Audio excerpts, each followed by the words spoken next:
இன்றைய நவீன உலகத்தில் ஒரு விஷயத்தை கவனிச்சிருக்கீங்களா? உண்மையாக இருக்கிறவங்க பிடிக்காதவங்களா மாறிட்டு வராங்க. இது பழைய உலகம் இல்லை, இது சோஷியல் மீடியா உலகம். இங்கே ரியல் லைஃப் முக்கியம் இல்லை, ரீல் லைஃப் தான் முக்கியம். உண்மை முக்கியம் இல்லை, இமேஜ் தான் முக்கியம். இப்போ பல பேர் முகமூடி போட்டுக்கிறாங்க, அவங்களுக்கே தெரியாது அவங்க யாருன்னு. ஆனால் நீங்கள் மட்டும் உண்மையாக இருந்தீங்கன்னா அது அவங்களுக்கு ஒரு மிரர் மாதிரி தெரியும்.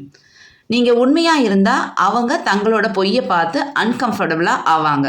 அதனால தான் நீங்கள் நேர்மையாக பேசினா ஆட்டிடியூட்னு சொல்லுவாங்க, நீங்கள் ஸ்ட்ரெயிட்டாக இருந்தால் ரூடுன்னு சொல்லுவாங்க, நீங்கள் ஃபேக்காக இல்லைன்னா போரிங்னு சொல்லுவாங்க.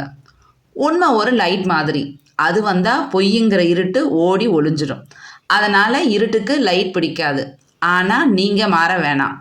நீங்கள் உண்மையாக இருங்க, நீங்கள் போலியாக இல்லாமல் இருங்க, நீங்களாக இருங்க.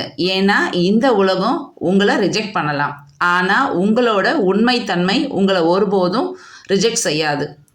நினைவில் வைங்க, ஃபேக் பீப்புளுக்கு க்ரௌடு கிடைக்கும், ரியல் பீப்புளுக்கு வேல்யூ கிடைக்கும். உண்மை ஸ்லோவாக வெல்லும், ஆனால் நிச்சயமாக ஒரு நாள் வெல்லும்.